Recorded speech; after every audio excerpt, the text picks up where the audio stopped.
एक ऐसी शैतानी कार जो खुद अपने आप ठीक हो जाती थी और जो भी उसके मालिक को छीनने की कोशिश करता वो अगला शिकार बन जाता। मूवी की शुरुआत साल 1950 से होती है, जहां एक कार फैक्ट्री में कई गाड़ियां बनाई जा रही होती हैं। वहीं एक मैकेनिक खास लाल रंग की कार पर काम कर रहा होता है। तभी इंजन चेक करते समय अचानक कार का बोनट जोर से बंद हो जाता है और उसका हाथ बुरी तरह घायल हो जाता है। उसे तुरंत इलाज के लिए डॉक्टर के पास ले जाया जाता है। कुछ समय बाद एक दूसरा मैकेनिक उसी कार को देखने आता है। वह कार के अंदर बैठा होता है। तभी उसके सिगार की राख गलती से सीट पर गिर जाती है। कई घंटे बीत जाते हैं और फैक्ट्री बंद हो जाती है। सभी लोग अपने घर चले जाते हैं, लेकिन तभी सुपरवाइजर वहां पहुंचता है और देखता है कि लाल कार की लाइट्स अभी भी जल रही हैं। जैसे ही वह कार का दरवाजा खोलता है, अंदर बैठे मैकेनिक की लाश अचानक बाहर गिर जाती है। इसके 28 साल बाद हम डेनिस नाम के एक लड़के से मिलते हैं। वह अपनी कार लेकर एरी नाम के लड़के को लेने जाता है। एरी एक शांत और पढ़ाई में तेज लड़का होता है। हालांकि डेनिस और एरी की पर्सनैलिटी बिल्कुल अलग होती है, फिर भी दोनों बहुत अच्छे दोस्त बन जाते हैं। ये उनके स्कूल का पहला दिन होता है। स्कूल पहुंचने के बाद दोनों अपनी नई किताबें लॉकर में रखते हैं। तभी एरी की नजर ली नाम की नई लड़की पर पड़ती है। उसकी खूबसूरती देखते ही लगभग स्कूल का हर लड़का उसकी तरफ आकर्षित हो जाता है। उसी दिन बाद में डेनिस और एरी कार से घर वापस जा रहे होते हैं। तभी एरी अचानक एक घर के बाहर खड़ी कार को देखता है। वह तुरंत डेनिस से कार रोकने को कहता है। पास जाकर वे देखते हैं कि वहां एक पुरानी लाल क्लासिक कार खड़ी है। ये वही लाल कार होती है जो पहले फैक्ट्री में दिखाई गई थी, लेकिन अब वह पूरी तरह टूटी फूटी और खराब हालत में होती है। फिर भी एरी उसे देखते ही उसकी तरफ खींचा चला जाता है। तभी उस कार का मालिक जॉर्ज उनके पास आता है। वह बताता है कि इस कार का नाम क्रिस्टीन है और ये पहले उसके भाई की थी, जिसकी कुछ हफ्ते पहले मौत हो चुकी है। जॉर्ज इस कार से जल्द छुटकारा पाना चाहता है, इसलिए वह इसे सिर्फ $50 में बेचने को तैयार हो जाता है। डेनिस एरी को समझाता है कि इतनी खराब कार पर पैसे बर्बाद मत करो और कोई अच्छी कार खरीद लो, लेकिन एरी उसकी बात अनसुनी कर देता है और बिना सोचे समझे क्रिस्टीन खरीद लेता है। उसी शाम जब वह घर पहुंचता है तो अपने माता पिता को कार खरीदने के बारे में बताता है। उसकी माँ गुस्सा हो जाती है और उसे डांटने लगती है, लेकिन एरी को कोई फर्क नहीं पड़ता क्योंकि उसने ये कार अपने पैसों से खरीदी होती है। उसकी माँ साफ मना कर देती है कि यह कार घर पर नहीं रहेगी। इसके बाद एरी और डेनिस क्रिस्टीन को एक गैरेज में ले जाते हैं। वहां उनकी मुलाकात गैरेज के मालिक विल से होती है, जो बहुत रूखा और चिड़चिड़ा बूढ़ा आदमी होता है। अपने खराब व्यवहार के बावजूद वह एरी को कार वहां रखने की इजाजत दे देता है। वापस लौटते समय डेनिस एरी से पूछता है कि उसने इतनी बेकार कार आखिर खरीदी ही क्यों। इस पर एरी जवाब देता है कि उसने क्रिस्टीन को नहीं चुना, बल्कि क्रिस्टीन ने उसे चुना है। अगले दिन लंच ब्रेक के दौरान डेनिस एरी का इंतजार करता है, लेकिन जब काफी देर तक एरी नहीं आता तो डेनिस उसे ढूंढने निकल पड़ता है। कुछ ही देर में डेनिस को बड़ी नाम का एक गुंडा लड़का दिखाई देता है जो एरी को परेशान कर रहा होता है। जब डेनिस बीच में आने की कोशिश करता है तो बड़ी उसका खाना जमीन पर फेंक देता है और एरी को धक्का देकर उसके ऊपर गिरा देता है। इसी झगड़े के दौरान एरी का चश्मा नीचे गिर जाता है। तभी बड़ी जानबूझकर उस पर पैर रखकर उसे पूरी तरह तोड़ देता है। वह एरी की हालत का मजाक उड़ाता है और सबके सामने उसे बेइज्जत करने लगता है। ये देखकर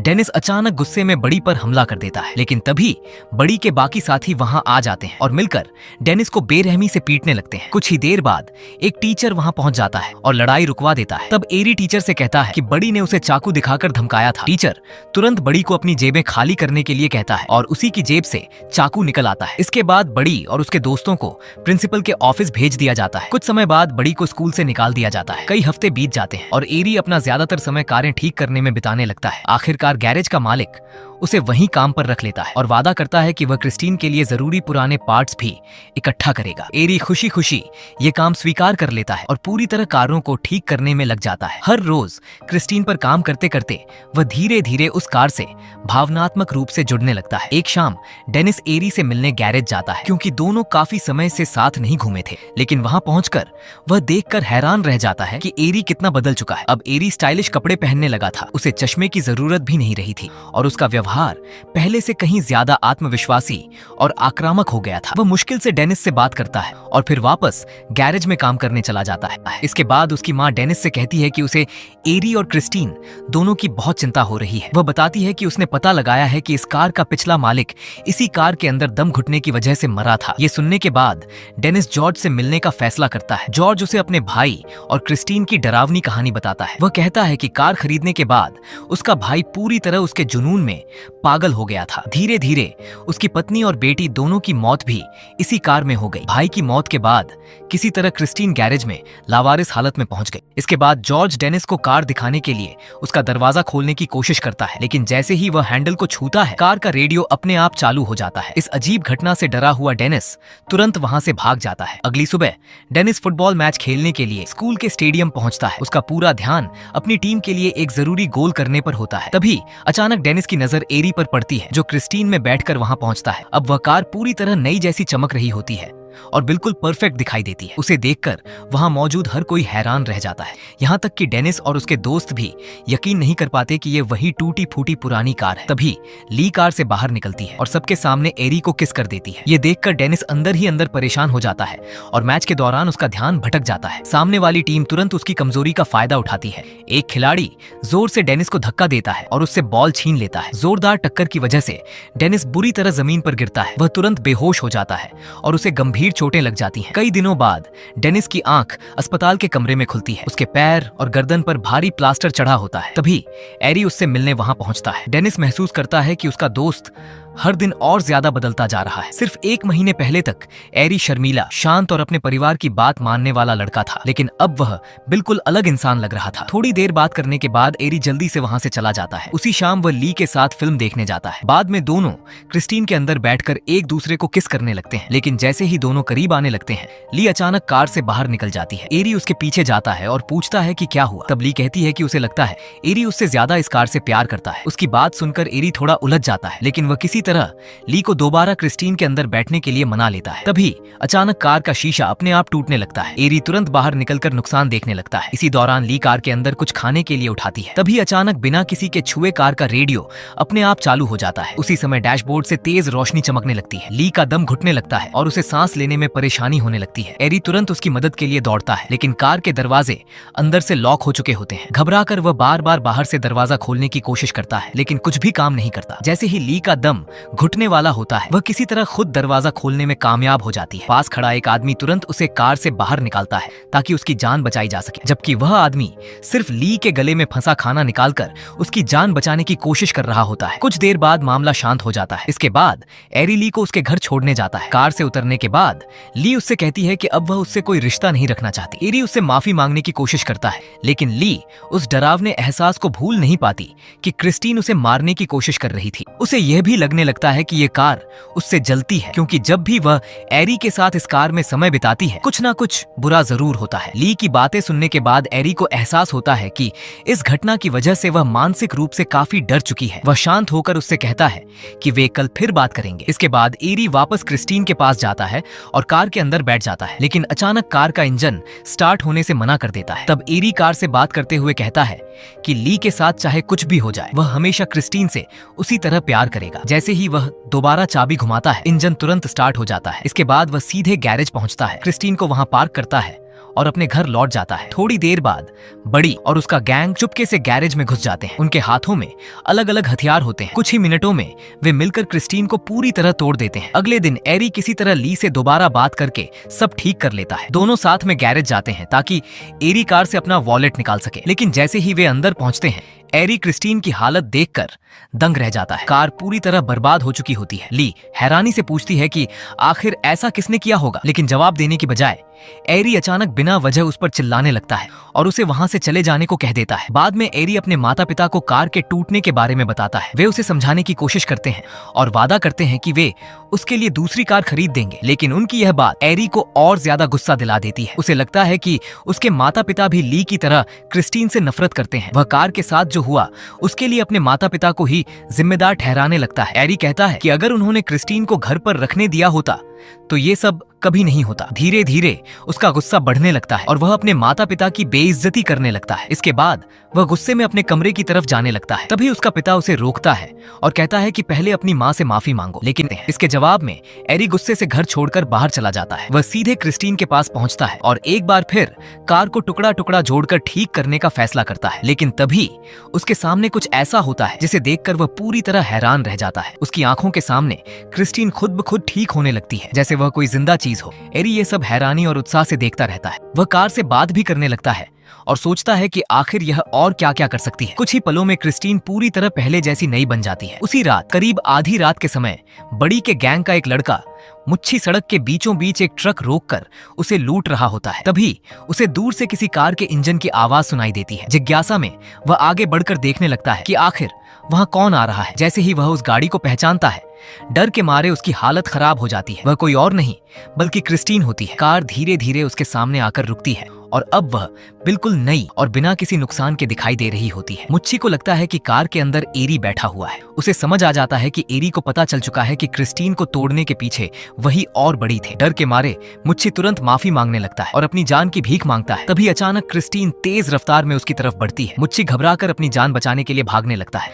वह जल्दी से सड़क किनारे बनी एक संकरी गली में जाकर छिप जाता है। कुछ पल के लिए उसे लगता है कि कार ने उसका पीछा छोड़ दिया है, लेकिन कुछ ही सेकंड बाद क्रिस्टीन फिर से वहां पहुंच जाती है और उसका पीछा जारी रखती है। अपनी जान बचाने के लिए मुच्छी एक पुराने सुनसान गोदाम के अंदर भाग जाता है, लेकिन क्रिस्टीन बिना रुके सीधे गोदाम का दरवाजा तोड़कर अंदर घुस जाती है। आखिरकार मुच्छी वहां पूरी तरह फंस जाता है और उसके पास भागने का कोई रास्ता नहीं बचता। डर के मारे वह अपनी जेब से चाकू निकालता है और कार को धमकाने की कोशिश करता है, लेकिन क्रिस्टीन सीधे उसकी तरफ दौड़ पड़ती है और उसे बेरहमी से मार डालती है। अगली सुबह एरी डेनिस से मिलने जाता है और उसे मुच्छी की मौत के बारे में बताता है। ये सुनकर डेनिस पूरी तरह हैरान रह जाता है। वह समझ ही नहीं पाता कि पूरी तरह टूट चुकी क्रिस्टीन आखिर बच कैसे गई। कार इतनी बुरी हालत में थी, फिर भी किसी तरह उसने खुद को दोबारा ठीक कर लिया था। एरी इस बारे में कुछ नहीं बताता और चुपचाप वहां से चला जाता है। थोड़ी देर बाद डिटेक्टिव जेनकिंस डेनिस से पूछताछ करने पहुंचता है। वह बताता है कि वह क्रिस्टीन पर हुए हमले और मुच्छी की हत्या दोनों मामलों की जांच कर रहा है। डेनिस कहता है कि उसे मुच्छी की मौत के बारे में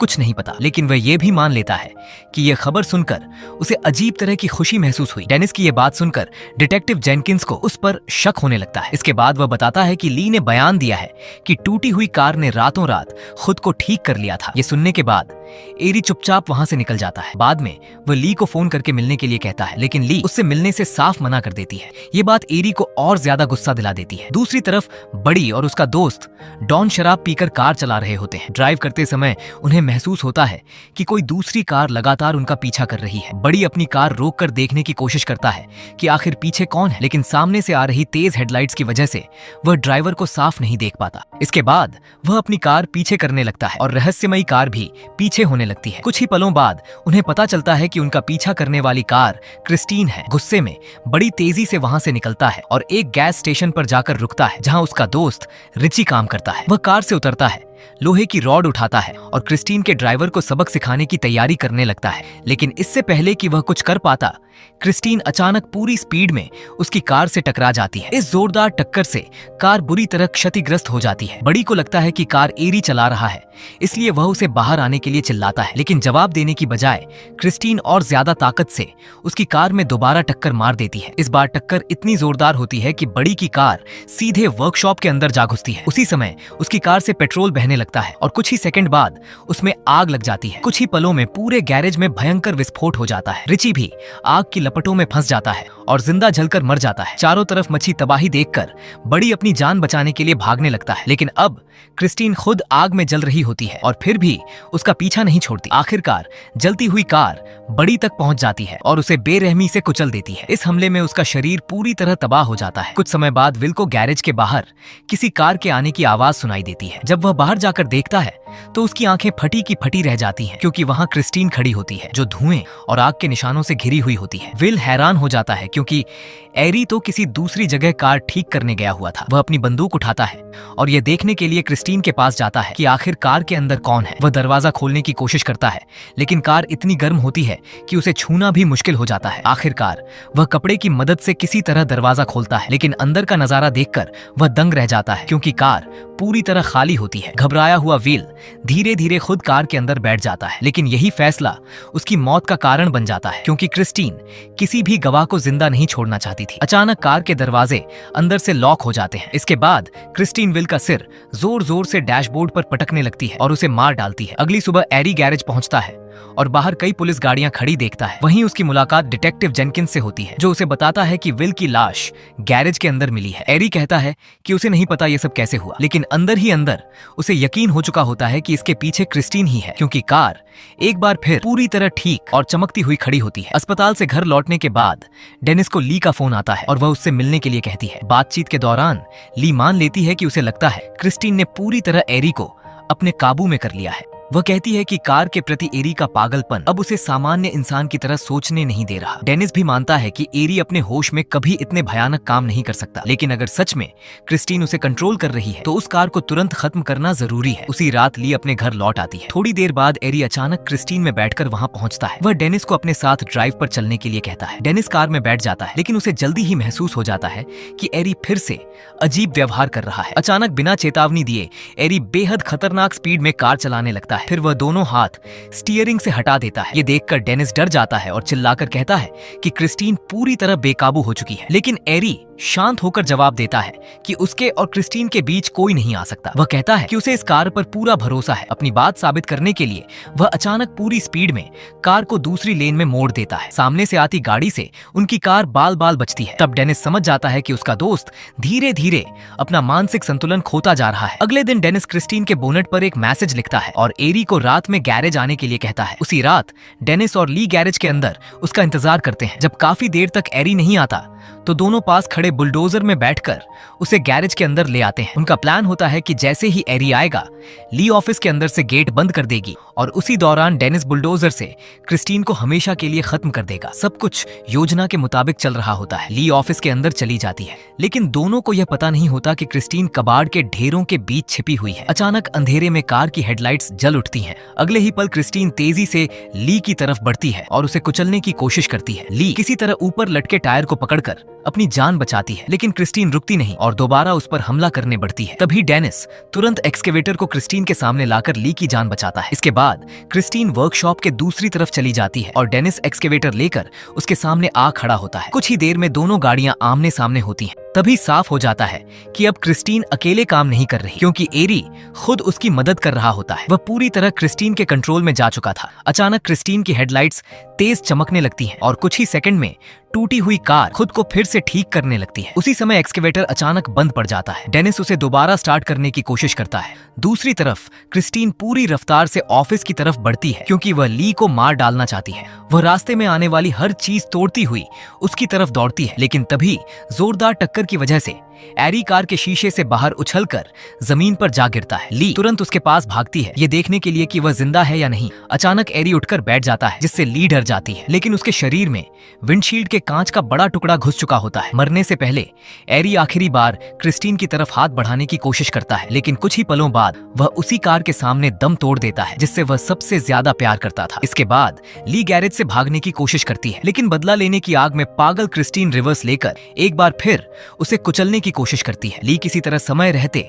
बच निकलती है। तभी क्रिस्टीन एक बड़े खंभे से टकराकर फंस जाती है। उसी वक्त डेनिस आखिरकार एक्सकेवेटर दोबारा स्टार्ट करने में कामयाब हो जाता है। मौका मिलते ही वह पूरी ताकत से एक्सकेवेटर क्रिस्टीन पर चढ़ा देता है। भारी हमला होने के बाद भी क्रिस्टीन बच निकलने की कोशिश करती रहती है। वह एक बार फिर ली की तरफ बढ़ती है ताकि उसे मार सके, लेकिन इससे पहले कि वह उसके पास पहुंचती, डेनिस एक्सकेवेटर के पंजे से पीछे से उसे बुरी तरह कुचल देता है। इस हमले के बाद शैतानी कार काफी कमजोर पड़ जाती है। ली तुरंत एक्सकेवेटर पर चढ़ती है और डेनिस को सुरक्षित बाहर निकालती है। जब दोनों दोबारा क्रिस्टीन के पास पहुंचते हैं तो देखते हैं कि वह अब भी खुद को ठीक करने की कोशिश कर रही है। इस डरावने खेल को हमेशा के लिए खत्म करने के लिए डेनिस बुलडोजर स्टार्ट करता है और बार बार क्रिस्टीन को कुचलने लगता है। पूरी तरह टूट जाने के बाद भी कार हिलने की कोशिश करती रहती है, लेकिन इस बार आखिरकार क्रिस्टीन पूरी तरह खत्म हो जाती है। इसी के साथ ये खतरनाक लड़ाई भी खत्म हो जाती है। अगले दिन डेनिस और ली डिटेक्टिव जेनकिंस से एक कबाड़ खाने में मिलते हैं। वहां वे क्रिस्टीन को लोहे के टूटे हुए कबाड़ के ढेर में